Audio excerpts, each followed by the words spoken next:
नहमदुहु व नसल्ली अला रसूलिल करीम अम्मा बाद फ़ाउज़ु बिल्लाहि मिनश शैतानिर रजीम बिस्मिल्लाहिर रहमानिर रहीम अल्लाहुम्मा सल्लि अला सय्यिदिना करीम सल्लल्लाहु अलैहि वसल्लम व बारिक वसल्लम। आज की हमारी गुफ्तगू उन तलबा तलबात के लिए है जो 10th क्लास की प्रिपरेशन कर रहे हैं, जिनके एग्ज़ाम अभी करीब हैं। और आज की गुफ्तगू हमारी दो हिस्सों पर मुश्तमिल है। पहले हिस्से में हम बताएंगे कि उन्हें प्रिपरेशन कैसे करनी है, और दूसरे हिस्से में बताएंगे कि एग्ज़ाम के बाद उन्हें क्या करना है। अजीज़ तलबा तलबात, देखें आप, ये जो डेज़ चल रहे हैं, इन डेज़ में ख़ास तौर पर अगर देखा जाए तो एग्ज़ाम के करीब के डेज़ को हम कहते हैं month of studies, days of studies, night of studies, you may से इवन टाइम ऑफ स्टडीज़। इन दिनों में वो लोग भी पढ़ने लग जाते हैं जिन्होंने बिल्कुल नहीं पढ़ा होता। तो आपकी पोजीशन कदर डिफरेंट है। आप देखें, आप में से कोई बच्चा 50% में होगा, कोई बच्चा 70 में होगा, कोई 80 में होगा, अब 90 में भी होंगे आप लोग। अब आपने करना क्या है? देखिए, आपने अपना अपना एनालिसिस करना है कि आप अगर तो 70% में, लेट सपोज, और आप 3 आवर्स पढ़ रहे हैं, अब आपका जो डिस्टेंस है वो कोई इतना ज़्यादा नहीं है। आपने कौन सा ज़ीरो से शुरू करना है? अब आप क्या करेंगे? आपने अगर 3 आवर्स ऑलरेडी आप पढ़ रहे हैं तो आपने देखना है कि मैं 90% या 90 प्लस में कैसे जाऊँगा। तो कॉमन सेंस की बात है कि आपको टाइम बढ़ाना होगा। तो जब आप अपना टाइम बढ़ाएंगे तो डेफिनेटली आपकी प्रोग्रेस बढ़ेगी, आपकी के रिजल्ट में इम्प्रूवमेंट आएगी, और जो टारगेट आप अचीव करना चाहते हैं वो आप कर पाएंगे। लेकिन सवाल ये होता है कि आप वो टेम्परामेंट बनाएं कैसे जिसमें आप 2-3 आवर्स और बढ़ा लें। आपको याद होगा जब आपका 9th का रिजल्ट आया था, तो 9th का रिजल्ट देखते ही जब कार्ड आपने हाथ में लिया या जब आपने नंबर देखे, आपको एक खास किस्म का टेम्परेचर चढ़ा था। वो टेम्परेचर कौन सा होता है? वो पढ़ाई का टेम्परेचर होता है। यानी आपने अपने आप से आपने कहा यूं कर देंगे, वो कर देंगे, अब सही, अब मैं ऐसे कर दूंगा, ऐसे कर दूंगी।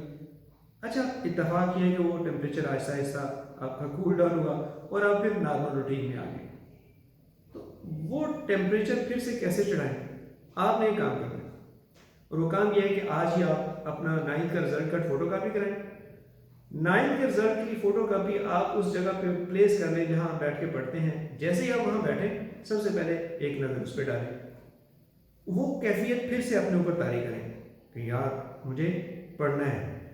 और वो मुझे वही कैफियत जब आपकी आ जाएगी तो आप देखें जिसके नंबर हैं 500 या 500 प्लस में, उसे तो इसलिए पढ़ना चाहिए कि लोग क्या कहेंगे कि ये तो कोविड की वजह से नंबर आ गए थे, 10th में लेके दिखाएं, तो 10th में नंबर लेके दिखा लें। और जिस बच्चे के नंबर कम हैं उसे इसलिए पढ़ना चाहिए कि 9th में तो कम है, अब 10th में ज़्यादा आने चाहिए। तो इस गर्ज से वो टेम्परेचर फिर से चढ़ाएं। आपके पास इतना टाइम है कि आपके जो टारगेट्स हैं वो आप अचीव कर लेंगे। पहला नुस्खा तो आपने ये करना है। अब हमारी गुफ्तगू का तो दूसरा हिस्सा है, वो भी आपके फ्यूचर से रिलेटेड है। जब आपके 10th के एग्ज़ाम हो जाएंगे तो 10th के एग्ज़ाम के बाद आपने क्या करना है? आपने डेफिनेटली कॉलेज की सिलेक्शन करनी है। कॉलेज की सिलेक्शन आप कैसे करेंगे? ये बहुत ही अहम और डेलिकेट सा इशू है कि आप किस कॉलेज में जाएं। देखें, आज हम आपको बताएंगे कि आपको किस कॉलेज जाना चाहिए। अल्हम्दुलिल्लाह, किप्स कॉलेजेस की अगर बात की जाए, और अगर आप इस एरिया में रहते हैं, यानी आप बुरेवाला की सिटी में रहते हैं, तो किप्स कॉलेज बुरेवाला की बात करते हैं। ओवरऑल आप किसी भी ब्रांच में, आपके इलाके में जो भी किप्स की ब्रांच है, आप उसमें जाते हैं, तो किप्स आपको कैसे हेल्प आउट करता है? नहीं, किप्स 2-3 चीज़ें ऐसी हैं जो कि बाकियों से डिफ्रेंशिएट करती हैं। किप्स की हम बात कर रहे थे। किप्स आपको कैसे हेल्प करता है? सबसे अहम चीज़, फाइनेंशियली, सोशली, मेंटली, फिजिकली। आप हैरान होंगे कि ये चारों एस्पेक्ट्स जो हैं इनमें किप्स आपको कैसे हेल्प आउट करता है। देखें, जब आप किप्स में आते हैं तो किप्स सबसे पहला काम जो फाइनेंशियल इशू है आपका वो उसको सॉल्व करता है। मसलन आपको एकेडमी नहीं जाना पड़ता। जब आप एकेडमी नहीं जाते तो आपके पेरेंट्स के फाइनेंशियली जो है वो सेविंग होती है। 2-2.5 लाख रुपया आपका 2 सालों का ये बच जाता है। उसके बाद ये सोशली और फिजिकली और मेंटली आप कैसे रिलैक्स होते हैं इसका मैं बताता हूँ आपको कैसे होते हैं। जब आप किसी ऐसे कॉलेज में जाते हैं जहाँ पे आपको सुबह कॉलेज और शाम को किप्स एकेडमी आना पड़ता है, वहाँ पे आप सुबह 6 बजे से लेके रात 8:30 बजे तक मुख्तलिफ टीचर से पढ़ते हैं। और जब आप 8:30 बजे घर जाते हैं तो आपके पास आप बिल्कुल हेल्पलेस हुए होते हैं। इवन पेरेंट्स आपको फिर कह रहे होते हैं कि चले शाबाश बच्चे पढ़ना शुरू करें। किप्स क्या चाहता है? किप्स कहता है आप सुबह कॉलेज में आए और कॉलेज के बाद जब आप घर जाएं 5-6 घंटे आप कॉलेज के जो वर्क आपको मिला है, जो आपने पढ़ा है, उसको आप फिर से रिवाइज करें और उसके बाद आप रिलैक्स हो। अच्छा, अब ये जो रिलैक्सेशन है, देखें हमारे यहाँ क्या चल रहा है, 9th 10th first year second year, ये 4 ईयर ऐसे इंपॉर्टेंट ईयर हैं जिसमें हम मेंटली भी ग्रो कर रहे होते हैं, जिसमें हम फिजिकली भी ग्रो कर रहे होते हैं, जिसमें हमारा शऊर डेवलप हो रहा होता है और इसके साथ साथ हमारा जो सोशल रिलेशनिंग का वाला सिलसिला है वो भी ग्रो कर रहा होता है। तो ये सारी चीज़ें यकदम कैसे ख़त्म हो जाती हैं। देखें, हमारे पास जब टाइम नहीं होगा तो हम बहन भाइयों के साथ बैठ नहीं सकेंगे, हम ना लूडो खेल सकेंगे, ना कैरम खेल सकेंगे।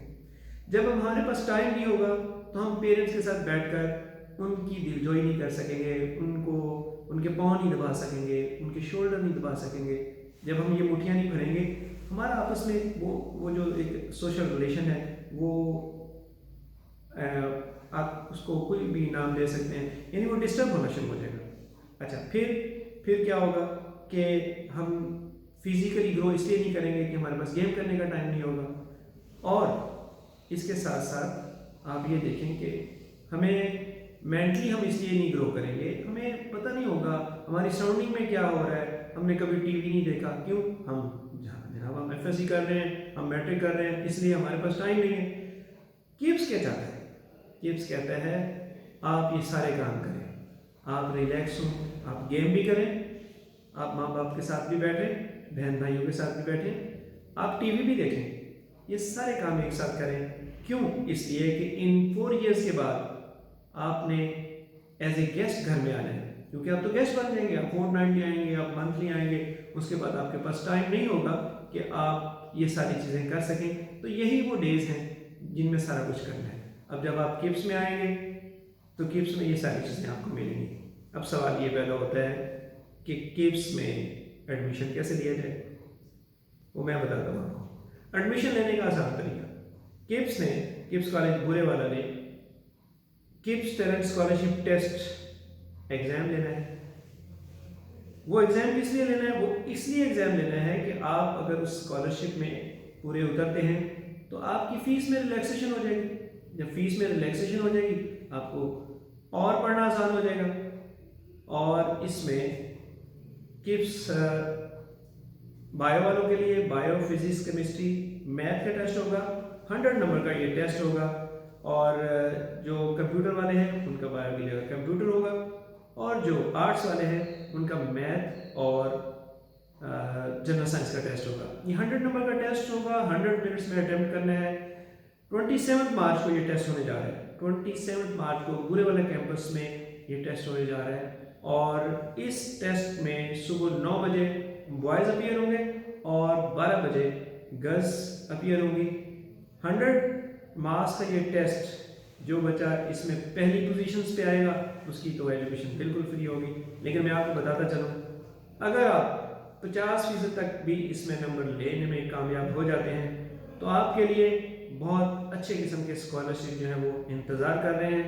किप्स जो लोगों के लिए एक ड्रीम है, लोग चाहते हैं कि किप्स में आएँ और अपने ख्वाब पूरे करें, डॉक्टर बने, इंजीनियर बने, सिविल सर्विसेज में जाएं और अपने वतन का नाम रोशन करें। इसके लिए किप्स में आने का जो ड्रीम पूरा करने के लिए हमने जो सोल्यूशन दिया है वो है किप्स टैलेंट स्कॉलरशिप टेस्ट। इसमें अपीयर हूँ और इसमें मैक्सिमम परसेंटेज लें और मैक्सिमम कंसेशन लें। अल्लाह आपका हामी और नासिर हो। Thank you very much.